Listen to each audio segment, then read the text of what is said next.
un hilo de Twitter de Jacobo Dópico que explica la diferencia entre enaltecimiento y apología del terrorismo, ¿vale? Y por qué los delitos de enaltecimiento son un poco más confusos, son un poco más vaporosos que los delitos de apología. Porque esto era como estaba antes la legislación en España. Esto no sé en qué año cambió, me imagino que este señor nos lo explicará, pero no es exactamente lo mismo. Y enaltecimiento hace que chistes, enaltecimiento hace que determinados tweets y demás sean susceptibles de ser entendidos como... Ah, no, esto no es la lista que quería poner. Aquí, esta es la lista que quería poner. Sean susceptibles de ser entendidos como enaltecimiento del terrorismo y demás. Pues los chistes sobre Carrero Blanco y todas estas cosas, ¿no? La frivolización sobre el terrorismo y demás. Por eso hay que diferenciar bien enaltecimiento de apología del terrorismo.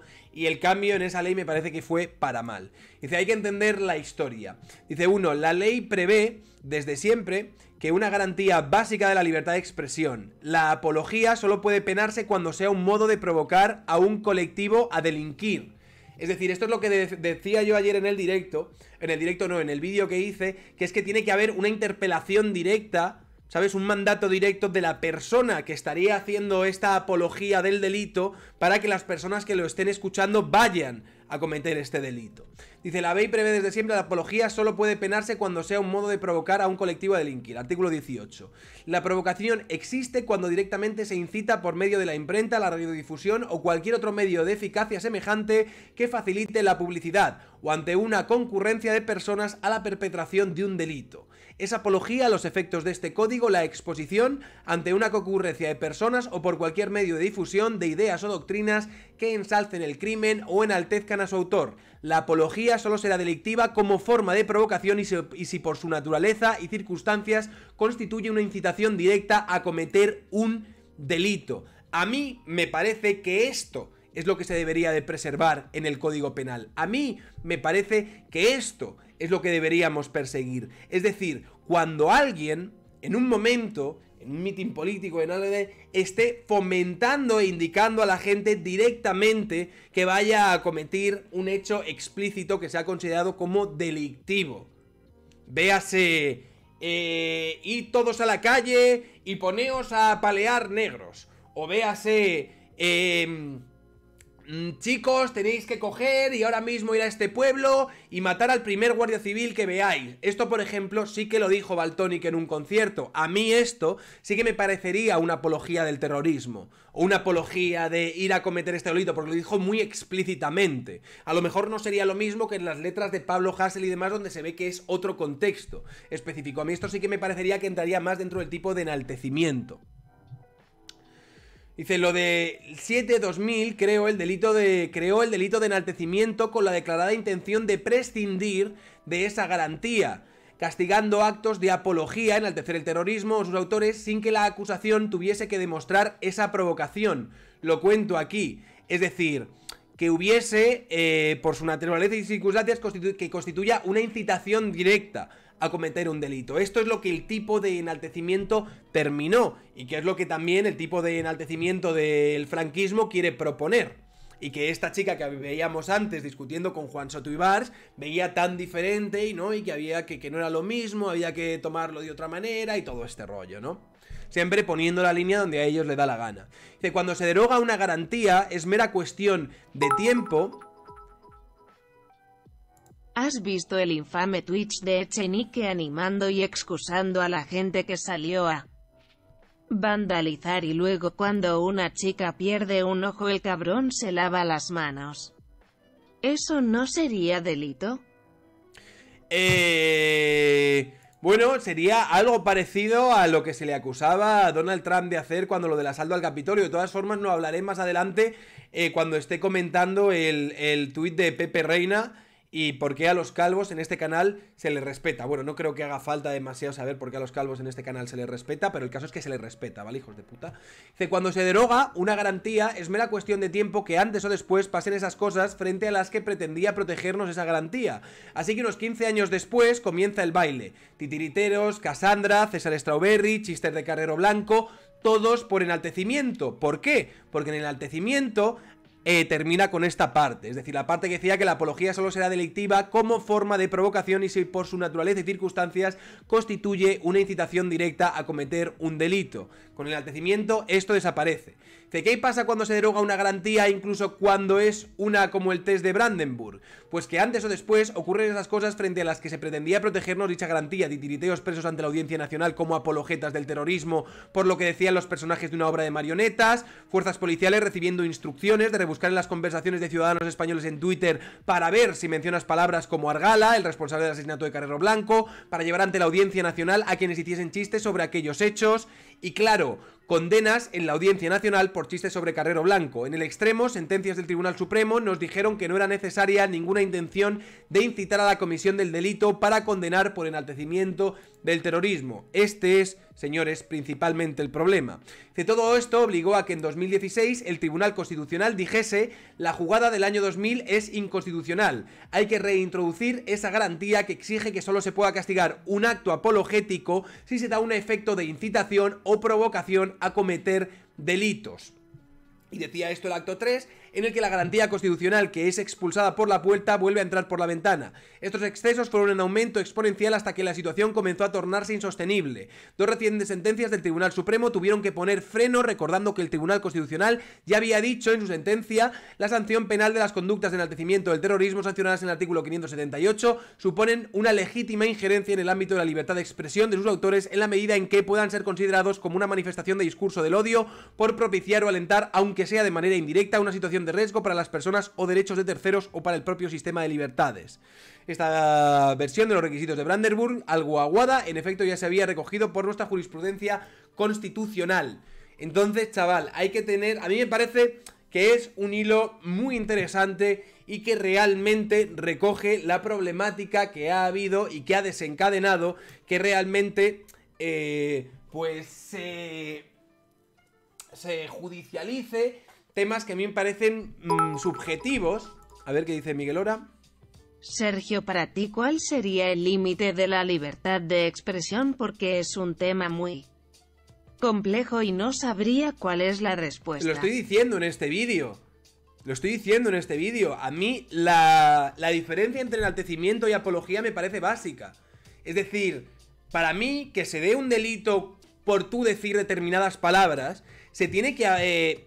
esto tiene que estar dando, lo que dice aquí, una provocación que por su naturaleza y por sus circunstancias, es decir, algo que se tiene que estudiar coyunturalmente, constituya una incitación a cometer ciertos delitos, ya sea contra un colectivo, ya sea contra los policías, contra los políticos o contra lo que sea. Pero hay que entender el contexto y la coyuntura y la naturaleza de lo que se está haciendo. Es decir, una canción de Pablo Hasél o en un directo de Pablo Hasél, entender que sus palabras están incitando directamente a que la gente vaya a poner bombas o a que la gente le pegue tiros en la nuca a no sé quién o a tal, a mí me parece mucho suponer, y me parece que no entraría en la incitación directa a cometer delitos. Esto, por ejemplo, ¿qué sería una incitación para mí directa a cometer delitos? Pues imagínate que en la izquierda Abertzale se hace un meeting en una rico taberna donde le dicen a todo el mundo, en plan, y hay un señor que está ahí dando el meeting, que se apellida Pachi no sé qué, y le dice a todo el mundo: oye, ahora mismo vais a salir a la calle y quiero que empecéis a tirar cócteles Molotov, o que a todos estos cabrones que tienen bancos españoles en el País Vasco, quiero que se los queméis. Y de repente, al día siguiente, nos despertamos con 30 cajeros destruidos. Eso a mí me parecería que estaría, de alguna manera, traspasando los límites de la libertad de expresión. Pero no es lo mismo a que de repente Extremo Duro en un concierto diga estado policial y que pongan coches en cada y que pongan bombas en cada comisaría y demás. Me parecería que hay una diferencia entre una cosa y la otra, y me parece una diferencia bastante clara.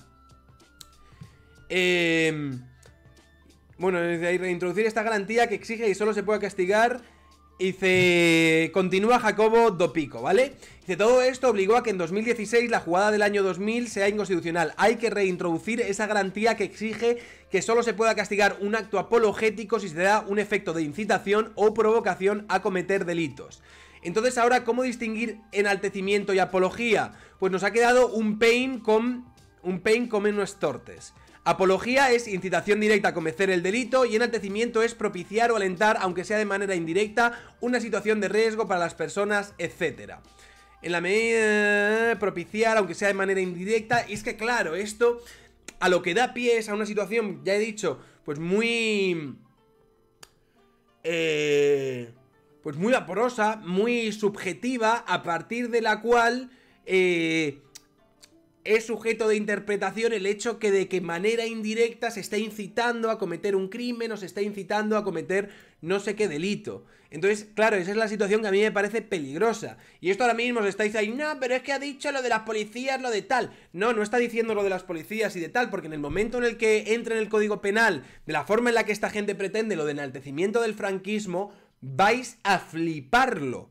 Vais a fliparlo, literalmente. Vais a fliparlo. Y es que a mí es lo que me jode de esta gente que ahora está con lo de Pablo Hasél a tope, tío, poder, fuerza, sal de la cárcel, tío, te queremos, eres un crack. Porque esa misma gente es la que está pidiendo a gritos que se reciba a Vox a pedradas en Vic, que está defendiendo que también sean violentos la gente contra este partido político porque el fascismo se le combate y todos estos rollos. ¿Vale? Entonces, esta gente que realmente ahora mismo son como los adalides de la libertad de expresión, lo decía en el vídeo de ayer, son realmente sus principales enemigos. Y dice, Willkommen, bienvenido, welcome al mundo de las apologías o provocaciones lights o indirectas, con menores penas que las apologías fetén y más vagos o evanescentes. Si es usted juez, pídalo. Y ya recibirá además una patata caliente, un lazo para atar esta mosca por el rabo. Y es que tiene toda la razón, tío, tiene toda la razón. Y creo que esto es algo que tocaremos esta noche. Hablaré de esto con Álvaro Bernat y miraremos estas cosas. Dice, según sus palabras, apología es, me meten en el trullo por agresión, pero digo que es por cantar cosas de psicópata, resultado, noche de vino y contenedores en Barcelona. Enaltecimiento, los psicópatas que hacían lo de las fotos con personas dignas y de admiración y de homenaje. Aquellos abanderados de la libertad de expresión la llevan hasta extremos inaceptables. Claro, es que es lo que decía Juan Sotoibás, ¿no? Es decir, tú puedes ahora mismo rasgarte las vestiduras y decir que estás muy por la libertad de expresión, pero yo eso no me lo creeré hasta que te vea defendiendo a gente que esté en el extremo opuesto en el que te encuentras tú. Yo he visto más a líderes políticos haciendo apología del comunismo como Iglesias o Garzón que del franquismo, entonces también debería haber delito de enaltecimiento del comunismo. Claro, es que yo lo que haría sería quitar los delitos de enaltecimiento, no introducir nuevos delitos de enaltecimiento. Pero claro, es del todo coherente que si dices, bueno, si hay delitos de enaltecimiento del franquismo, porque el franquismo es una dictadura tremenda y eso se combate y tal, los delitos de enaltecimiento de la dictadura cubana que hace uno de nuestros ministros, ¿cómo los interpretamos esto? Los delitos debería ser también un delito de enaltecimiento del comunismo y demás. Claro, desde una perspectiva lógica y racional, si quieres que sea delito de enaltecimiento del franquismo, también debería ser delito de enaltecimiento del comunismo o cualquier forma de dictadura en el mundo. Entonces, claro, al final nos metemos en un lugar que si de repente empezamos a penar y a perseguir por ley y a que personas, tanto privadas como instituciones, puedan mandar al juzgado a gente por decir, ah, no, es que mira, aquí ha hecho apología del comunismo, mira, es que aquí ha hablado de una forma que podríamos interpretar como apología del franquismo, ha dicho esto, pero ha dicho Sergio, aquello. si quitas los delitos de enaltecimiento, ¿qué pasa con las víctimas de ETA que tienen que aguantar esas vejaciones? A ver, Miguel Hora, ¿y qué pasa con las víctimas del franquismo que tienen que aguantar que Rafael Hernando diga que algunas personas se preocupan de sus muertos simplemente cuando es para pillar subvenciones? ¿Qué pasa con esas víctimas? Vamos a ver, hay una cuestión, y esto a mí me parece que lo dijo Jordan Peterson y me parece que dio en el puto clavo, me parece que Jordan Peterson en esto dio en el puto clavo, y es que no hay una solución fácil, no hay una solución buena. No hay una solución en la que de repente todos los problemas del mundo se resuelven. Tenemos dos vías. Una, ¿vamos a juzgar lo que supuestamente llamamos delitos de odio o no vamos a juzgar lo que supuestamente podríamos llamar delitos de odio? A mí me parece que la apología del terrorismo o la apología de cualquier delito, la incitación directa a las personas que te están escuchando para cometer estos delitos debería estar penado. Y lo pienso que debería estar penado. Sobre todo cuando un juez, o cuando tal, pues entienda que en la coyuntura en la que estás diciendo estas palabras existe un riesgo de que las personas o el público o la audiencia a la que estés interpelando luego vaya a cometer estos delitos de los que estás haciendo apología. Eso por un lado. Eso por un lado.